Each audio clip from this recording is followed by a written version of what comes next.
Olá, mulher linda, sábia e que edifica o lar.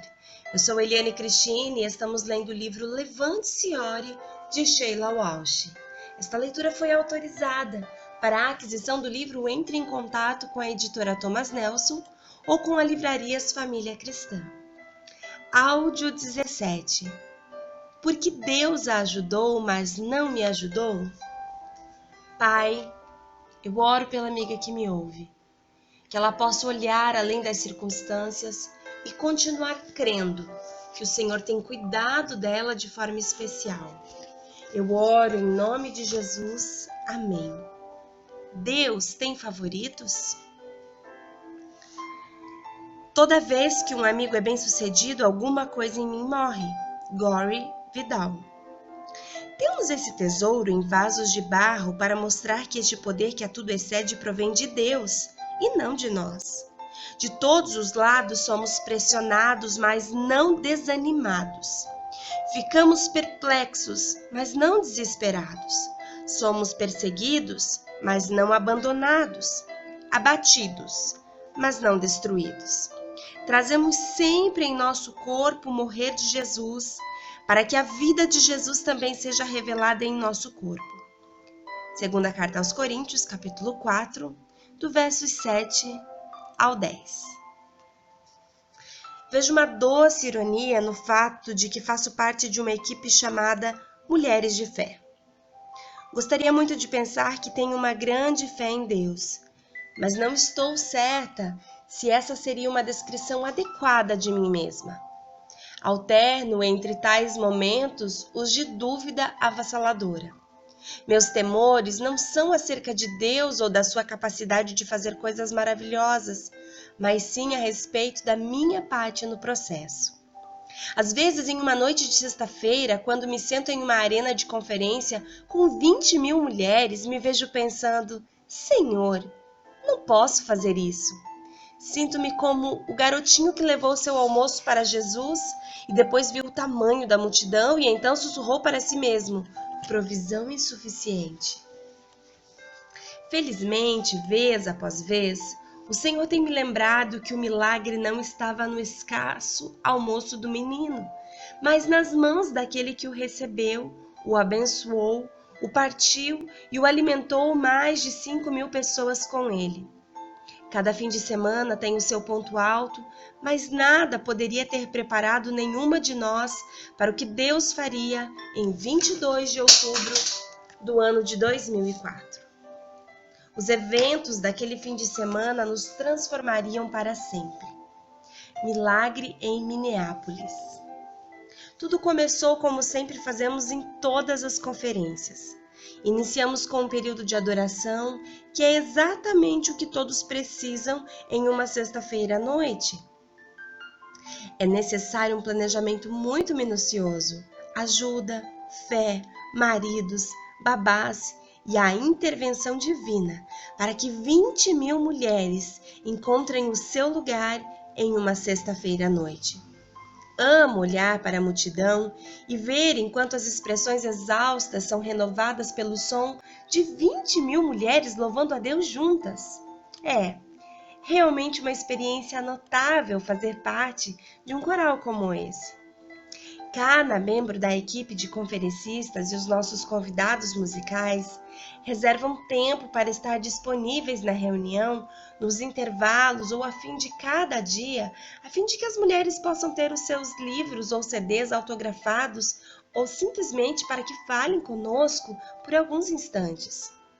Como eu era a palestrante daquela noite, permaneci na arena depois que o evento terminou. Quando acabei de autografar os livros, fui até o estacionamento para pegar o ônibus de volta para o hotel. Imediatamente senti que algo estava errado. Em geral, a multidão está andando por ali, brincando uns com os outros ou em uma reunião com Mary Graham, nossa presidente, revendo o evento da noite e se preparando para o dia seguinte. Em vez disso, naquela noite, eles estavam em pé, em grupos de 2 ou 3 pessoas, e ninguém estava falando.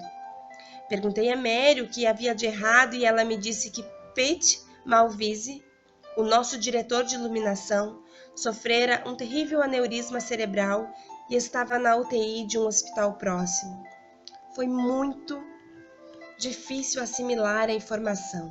Em um instante, Pete estava na mesa de iluminação, no controle de uma enorme quantidade de luzes de palco, e no momento seguinte ele caíra no chão. O médico não deu esperança e disse à nossa equipe para chamarmos a mulher de Pete imediatamente, pois ele provavelmente sofrera morte cerebral. Mas estava sendo mantido vivo na unidade de suporte à vida até que sua família pudesse lhe dizer adeus. O hospital ficava a apenas 2 quadras. Assim, à medida que o dia seguinte passava, todos os palestrantes e Mary Grant iam até lá de 2 em 2 durante os intervalos. Marilyn Meberg e eu fomos dizer adeus a Pete durante o intervalo da manhã de sábado. Eu gostaria muito de lhe dizer que quando vi Pete tive fé para um milagre. Mas a situação dele parecia desesperadora. Ele estava inconsciente, ligado a todo tipo de máquinas, e havia um tubo saindo do seu crânio que drenava o sangue do cérebro. Ele parecia tão frágil deitado ali. Marilyn e eu choramos, compartilhamos a nossa dor e então fizemos uma oração muito simples. Pai querido, aqui está o teu servo Pete. No quarto ao lado, Teresa, sua mulher, e a mãe dele estão sentadas com o coração partido. Em casa, Joy, seu filhinho, está esperando que o seu papai volte para casa. Deus, tu poderias curá-lo? Nós o amamos e nós te amamos. Amém. Marilyn e eu voltamos à conferência. No fim do dia, Mary pediu-me para convidar as participantes para orarem conosco por Pete e sua família. Antes que eu orasse, sugeri que qualquer pessoa que tivesse um ente querido em uma situação de risco de vida se colocasse em pé em favor dessa pessoa enquanto eu orava. Naturalmente, todos nós nos levantamos por Pete e centenas de mulheres se levantaram em todos os lugares. Foi inacreditável. Depois da conferência, Marilyn e Mary voltaram ao hospital. Por volta de 1 hora depois, a equipe chegou, tendo terminado seu dia de trabalho. Alternadamente, a equipe entrava e saía para expressar sua preocupação e suas condolências. Pete parecia diferente. Estava começando a reagir de uma maneira que não havia feito nas últimas 24 horas. Surpreendentemente, o quadro clínico dele mostrou uma mudança, que teve início no momento exato em que oramos por ele na arena. Mais tarde, 2 neurocirurgiões e um neurologista disseram que consideraram Pete morto quando ele foi levado ao hospital. Não tivemos a mínima dúvida de que ele não sobreviveria. Por volta do sábado à noite, 24 de outubro, Pete estava reagindo a comandos muito específicos do tipo: aperte a sua mão direita e levante a sua perna esquerda. O médico disse à nossa intercessora Lana Bettman: acredito que vocês estejam fazendo algum tipo de oração. Pete estava de volta ao seu lugar como diretor de iluminação. Ele é um milagre vivo.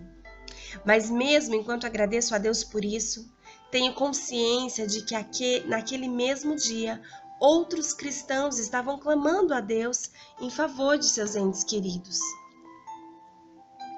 E que por motivos que só Deus conhece, as vidas deles não foram poupadas. Não é humano querer saber por quê? Por que Deus curou a Pete e não curou os outros? Outros homens com mulheres e filhos que precisavam deles tanto quanto Teresa e Joy precisavam do seu Pete. Morreram naquele dia. Eles eram cristãos, clamando a Deus por um milagre e não conseguiram receber um. Por quê?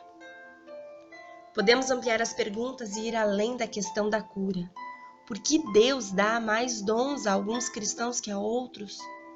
Por que alguns cristãos têm uma vida muito mais fácil que outros?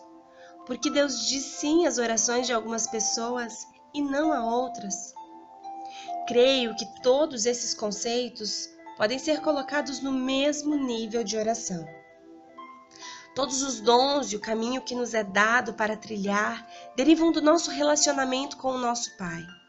Uma vez que a oração é a forma mais íntima de comunicação entre nós e Deus, se acreditamos que Ele está favorecendo outra pessoa mais que a nós, isso enfraquecerá a nossa confiança e, consequentemente, a nossa vida de oração. Não queremos sentir que nossas orações são inúteis, portanto, precisamos ter uma compreensão melhor e aceitação do que Deus nos dá e do que Ele espera de nós em troca. O que ela ganhou? Quando eu era uma garotinha, uma das minhas noites favoritas do ano era a festa de Natal da escola dominical. Todos nós colocávamos as nossas melhores roupas e brincávamos no salão da parte de baixo da igreja até o grande momento. A senhorita Burley dizia: "Vocês estão ouvindo alguma coisa?" "Acho que estou ouvindo alguma coisa." Todos ficavam quietos até que se podia ouvir um alfinete cair e ali estava ele, o som dos sinos do trenó. A essa altura eu estava delirando de expectativa esperando pelo familiar "ho, ho, ho." Então, Papai Noel chegava carregando um saco sobre o ombro, suas bochechas estavam vermelhas por causa do ar frio da noite e todos nós cantávamos para ele: "Bate o sino pequenino, sino de Belém, já nasceu Deus menino para o nosso bem." A canção nunca funcionou para mim. Eu a achava um tanto constrangedora e ficava aliviada porque o Papai Noel parecia não perceber. Ou pelo menos não se ofender. Afinal, todo mundo sabe que ele usa renas e não um cavalo. Depois de cantarmos a nossa canção, nós nos sentávamos em um círculo e então ele começava a tirar os presentes do grande saco e a chamar as crianças pelo nome. Os presentes eram embrulhados em um papel com tema natalino, brilhante e colorido. Quando chegava a minha vez, eu mal podia andar de tão empolgada. Lembro de uma festa específica em que as coisas não saíram exatamente como uma garotinha esperaria. Eu deveria ter 8 ou 9 anos. Levei o meu presente de volta para o meu lugar no círculo com tanto cuidado quanto se estivesse carregando o menino Jesus em pessoa. A menina ao meu lado já abrira o presente dela. Era uma boneca Cindy, o equivalente escocês para a Barbie, não tão magra e com menos maquiagem. Ela estava impactada com seu presente até eu abrir o meu. Eu recebi um espelho com uma escova e um conjunto de pentes. Ele era rosa, com pequenos brilhos que eu achei que fossem diamantes de verdade. Quando vi o meu presente, a outra menina disse: "Eu prefiro ganhar isso. Você quer trocar de presente?" Meninas, apenas um adendo. A letra em inglês para a música Bate o Sino Pequenino significa como é divertido andar em um trenó puxado por um cavalo.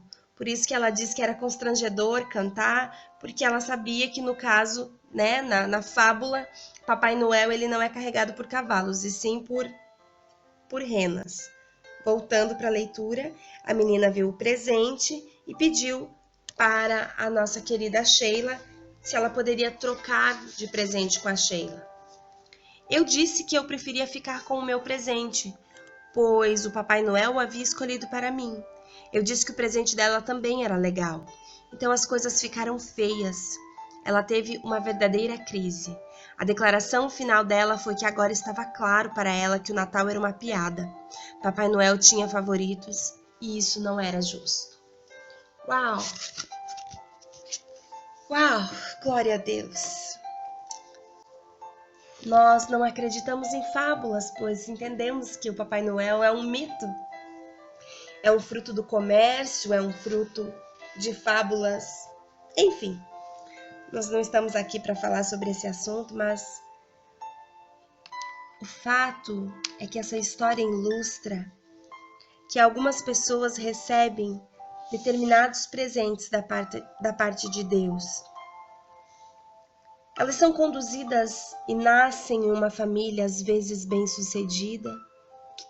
Elas estudam em boas escolas, elas terminam seu ensino superior, então elas conhecem um belo rapaz, se casam, formam uma família, ambos são muito bem-sucedidos em todas as áreas. Ao passo que você não nasceu numa família bem-sucedida, talvez não teve a oportunidade, o privilégio de terminar ou concluir o ensino superior, talvez teve um casamento não tão feliz o quanto você gostaria. Mas o que está em pauta aqui não é a tua vida e a dessa outra pessoa que foi bem-sucedida, mas é o fato de que Deus ele não tem filhos favoritos. Ele nos ama de igual modo. Ocorre que as escolhas que fazemos ao longo da vida nos direcionam por caminhos diferentes das quais outras pessoas são dirigidas. Nós precisamos aprender a andar em contentamento. Precisamos entender que esse versículo que está ali no livro de 2 Coríntios, no capítulo 4, no verso 7, é que nós podemos sim ser pressionados de todos os lados, mas que nós não vamos desanimar. Nós podemos ficar espantados, perplexos, mas nós não vamos nos desesperar. Nós podemos ser perseguidos, mas nós não somos abandonadas. Nós podemos até estar abatidas, mas nós não seremos destruídas. Nós trazemos em nosso corpo o morrer de Jesus, para que a vida de Jesus seja revelada em nosso corpo. Eu quero que você louve a Deus ao final desse áudio. Eu quero que você faça uma oração sincera a Deus e peça a Ele para que você aprenda a andar em contentamento. Eu lembro de um livro que eu li na minha infância que não era cristão, que se chamava Poliana Menina e depois Poliana Moça. Talvez você tenha oportunidade de ter lido ele. E esse livro me marcou em algumas coisas. E nesse livro ela dizia assim: conte as suas bênçãos. E ela também dizia o dia do contente. Todos os dias era o dia de estar contente. Ela era uma menina que ela aprendeu alguns segredos da vida. E, sobretudo, sem falar de nada no contexto bíblico, é um livro que me ensina e me inspira a respeito da fé cristã. Eu preciso aprender a andar em contentamento, independente da circunstância da qual eu tenho vivido. Não é fácil, isso é fé. E isso é caminhar sobre as águas quando nós sabemos que podemos afundar. Isso é olhar para Jesus, independente das circunstâncias. Fique firme no Senhor. Ele não tem filhos preciosos. Ele tem você que é preciosa. Ele não tem favoritos. Ele tem você que é especial. Ele te ama e Ele quer se mostrar a você de uma forma mais profunda e mais íntima. Um grande beijo e até o nosso próximo áudio.